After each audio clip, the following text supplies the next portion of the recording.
Assalamualaikum warahmatullahi wabarakatuh. Saya Nur Alia Maisara, wartawan TV Adistar SMK Tengku Muhammad Ismail. Hari ini sekolah kami telah mengadakan majlis watika pelantikan pemimpin murid bagi tahun 2025.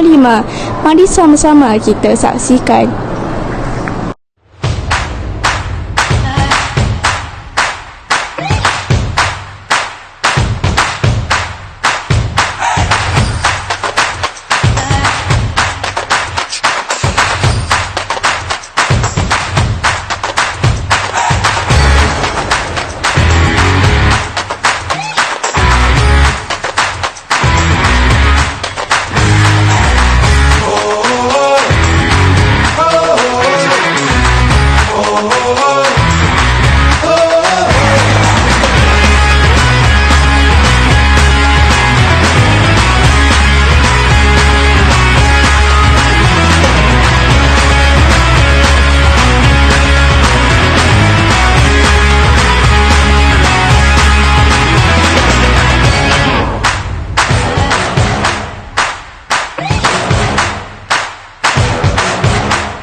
Kebangsaan Tengku Muhammad Ismail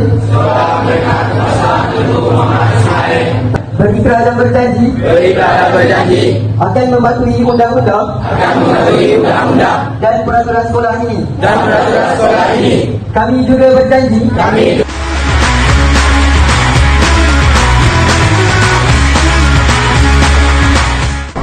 Sekian saja daripada saya. Jangan lupa share, like dan subscribe.